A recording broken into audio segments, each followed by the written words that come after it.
नमस्कार मंडळी, स्वागत आहे तुमचं आपल्या चॅनल मराठी व्लॉगर कांचनवर। सर्वात आधी सांगा कसे आहात तुम्ही सगळे। आय होप तुम्ही सगळे मजेत असाल आणि मी पण मजेत आहे। संध्याकाळ झाली होती आणि स्वयंपाक करायचाच होता, तर यांनी म्हटलं की चला आपण फिरून येऊ, मुलांना पण फिरून आणता येते आणि यांना काहीतरी खाऊ पिऊन पण घालून येतो। म्हटलं चला मग आता, कारण खूप दिवसाची मुलांची पण इच्छा होती। 2-3 दिवस झाले मुलं म्हणत होते, पण मलाच वेळ नव्हता मिळत, यांना पण वेळ नव्हता मिळत। आज वेळ मिळाला, मुलांना असंच बाहेर पाठवून दिलं होतं थोडं जवळच, पण आता वेळ मिळाला तर म्हटलं चला यांना घेऊन जाऊ आणि आज कॉकटेल वगैरे जे चायनीज वगैरे आवडते ना मुलांना, तर ते खाऊ घालून आणू। आणि आता इथे पोचलेलो आहोत आम्ही। इथे अशाच गाड्या लागतात, तर मस्त इथे कॉकटेल ऑर्डर केलं आणि छानपैकी आमचं कॉकटेल आलं होतं। त्यानंतर अद्विकचं प्रेम वर चाललं होतं, म्हणून अद्विकनी त्यांना खाऊ घातलं, मला खाऊ घातलं आणि आम्ही मंचुरियनसुद्धा ऑर्डर केलं होतं। तर आम्ही फक्त तेवढंच खाल्लं आणि हो, सकाळचा स्वयंपाक पण होता, तर यांना घरी जेवायचं होतं। यांना तुम्हाला सांगितलं ना मी की यांना कितीही असलं बाहेरचं थोडंफार जरी खाल्लं यांनी, तर यांना जेवायला लागतं, म्हणून मग यांच्यासाठी आम्ही पहिल्यांदाच काही ना काही बघतो की घरी आहे ना, मगच आम्ही बाहेर खायला जातो। तर इथे ऊसाचा रस होता, तर ऊसाचा रस पण प्यायला आलो आणि ऊसाचा रस पिल्यानंतर एवढं सर्व खाल्ल्यानंतर ते म्हणत की आईस्क्रीमसुद्धा खा तुम्ही। चला आलो खाऊन पिऊन घरी। मजा आली?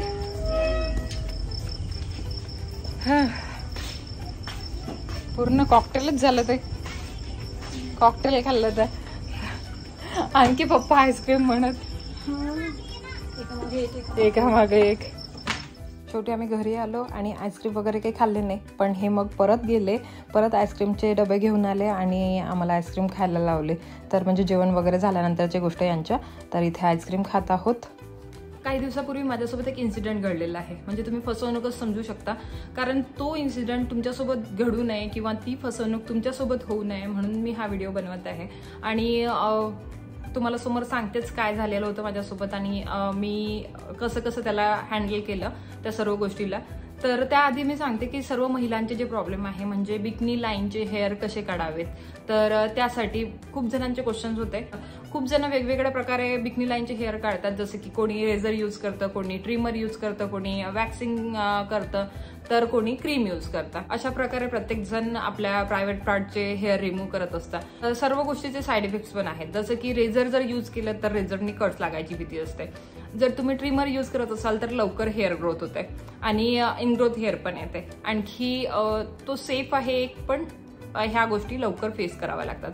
आणखी एक म्हणजे वॅक्सिंग तुम्हाला घरी तर करता येत नाही आणि वॅक्सिंग इतकी पेनफुल असते की मला तर स्वतःला खरंच भीती वाटते त्या गोष्टीची। आणि तुम्हाला पार्लर वगैरे मध्ये जाऊन करावं लागतं ते, तर तुम्ही तिथे कम्फर्टेबल राहू शकत नाही, अनकम्फर्टेबल फील होतच त्या गोष्टीमध्ये। तर त्यामुळे खूप जण मग क्रीम यूज करतात, सर्वांना वाटते की क्रीम सेफ आहे। तर क्रीम, खूप जणांच्या अशा कंप्लेंट आलेल्या आहेत की क्रीमनी जी जागा आहे ती काळी पडते। होतं, खूप क्रीम अशा आहेत मार्केटमध्ये की त्यांनी खरोखर ती जागा काळी पडते। ही क्रीम तुमच्यासाठी घेऊन आलेली आहे, जी मी स्वतः वापरते। ती आहे ही एव्हरटीनची हेअर रिमूव्हल क्रीम, जी मी स्वतः वापरते आणि काहीच प्रॉब्लेम होत नाही। ती जागा तुमची काळी पडत नाही, काही प्रॉब्लेम नाही होत तुम्हाला। यामध्ये ट्विन पॅक येतं, तर नॅचरल इन्ग्रेडियंटनी बनलेली आहे, म्हणून साईड इफेक्ट काहीच नाही। तरी सुद्धा तुम्ही एक वेळ पॅच टेस्ट करा, म्हणजे यूज करायच्या आधी। स्मेल याची बिलकुल हार्श नाही, जसं बाकीच्या हेअर रिमूव्हल क्रीमची स्मेल जी आहे ती खूप घाण येते आणि सहन पण होत नाही। मी अजूनही इमॅजिन करत आहे, काही मी क्रीम्स यूज केल्या होत्या, त्या क्रीमची स्मेल बिलकुल सहन होत नाही आणि इतकी हार्श असते की कितीतरी वेळपर्यंत तुमच्या नाकात ती बसलेली असते। आणि इनग्रोन हेअर म्हणजे जे छोटे म्हणजे ज्याची ग्रोथ होत नाही, तर त्या हेअरचा प्रॉब्लेम होत नाही आणि रेझर बम्प्स प्रॉब्लेमच नाही। आणि नंतर मग कट्स, निक्स आणि बर्न्स याचा पण प्रॉब्लेम होत नाही। जसं तुम्ही रेझर यूज करता तर कट्स लागायची भीती असते, किंवा मग जसं तुम्ही वॅक्सिंग वगैरे करता तर बर्न व्हायची भीती असते, तर त्या गोष्टी याने होत नाही, टेन्शनच नाही समजा क्रीम वापरल्याने। आणि स्किन डार्कनिंगचा प्रॉब्लेम तुम्हाला फेस करावा लागत नाही। यांनी स्किन तुमची जशी आहे तशीच राहणार, इतकी स्मूथ फील होणार ज्या वेळेला तुम्ही ही क्रीम यूज कराल आणि तुमचे हेअर रिमूव्ह कराल। तुम्ही याला अंडरआर्ममध्ये यूज करू शकता, याला तुम्ही बिकनी लाईनवर यूज करू शकता। ह्याचा सेन्सिटिव्ह स्किन फॉर्म्युला आहे आणि या पॅकमध्ये काय काय येतं ते सुद्धा तुम्हाला दाखवते। तर अशा 2 क्रीम येतात या पॅकमध्ये तुम्हाला, आणि नंतर मग एक स्पॅच्युला मिळतो असं, आणि नंतर तुम्हाला हे असे 2 टॅबलेट्स मिळतात. ह्या टॅबलेट्स कशाच्या आहेत तर ह्या आहेत टिश्यू टॅबलेट्स. तर या तुम्हाला पाण्यामध्ये टाकायच्या आहे आणि ह्या आपला टिश्यूचा शेप घेऊन घेतील. जेव्हा तुम्ही क्रीम लावता आणि जेव्हा तुम्हाला पुसायचं असतं तेव्हा या टिश्यू टॅबलेट तुम्हाला कामात येतात. म्हणजे तुम्ही ट्रॅव्हलिंग वगैरे करत असाल आणि त्यावेळेला तुम्हाला शोधायची गरज पडत नाही सर्व काही असं, तर हे तुम्ही ट्रॅव्हलिंगच्या टाइमला सुद्धा घेऊन जाऊ शकता. या क्रीमचा सुगंध इतका छान आहे की तुम्ही सुद्धा नेहमी हीच क्रीम वापराल आणि डेफिनेटली वापरून बघा. आणि मी नेहमी वापरते त्यामुळे मला तर काहीच प्रॉब्लेम होत नाही. तर तुम्हाला मी हेच सांगेल की तुम्ही सुद्धा वापरून बघू शकता. तुम्हाला सुद्धा डेफिनेटली याचा रिझल्ट चांगला मिळेलच. आता ही क्रीम वापरायची कशी ही खूप जणांना माहिती नाही. तर ज्या पण एरियाचे तुम्हाला केस काढायचे आहेत ना, सर्वात आधी तो एरिया क्लीन करून घ्या. नंतर ही जी क्रीम आहे ही स्पॅच्युलावर या साईडने घ्या क्रीम अशी, आणि नंतर मग ती क्रीम अशी स्प्रेड करा इथे. ठीक आहे, 10 मिनिट ठेवा त्या क्रीमला आणि नंतर उलटा स्पॅच्युला करून अशा प्रकारची ती क्रीम काढून घ्या.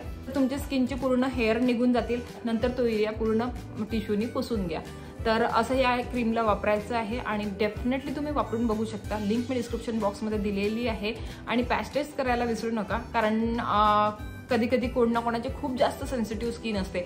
तसं तर ही सेन्सिटिव्ह स्किनला सुद्धा सूट होते, बट होऊ शकते कधी कधी नाही सूट होईल. तर त्याआधी पॅच टेस्ट करा, म्हणजे तुम्हाला कळून जाणार की आपल्या स्किनला ही सूट होते की नाही सूट होत.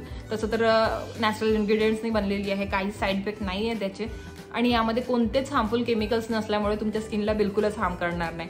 पण तरीही तुम्ही रिस्क कशाला घ्यायची ना, म्हणून एक वेळ पॅच टेस्ट करा आणि नंतर मग ही क्रीम यूज करायला सुरुवात करा.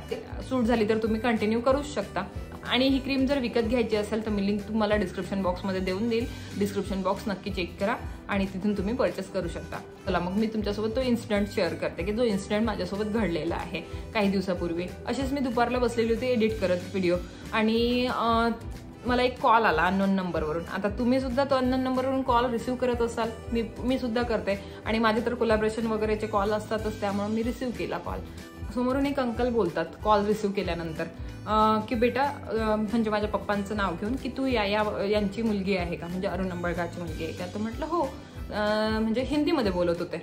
आणि मग मी म्हटलं की काय काम होतं.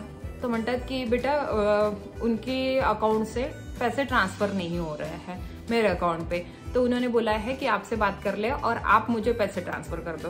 तर मी म्हटलं आजपर्यंत असं कधीच झालं नाही की माझ्या पप्पांनी मला असं म्हटलं असेल की पैसे ट्रान्सफर कर कोणाला किंवा स्वतःला सुद्धा पैसे ट्रान्सफर कर. म्हटलं यावेळेला असं कोणतं अर्जंट काम झालं.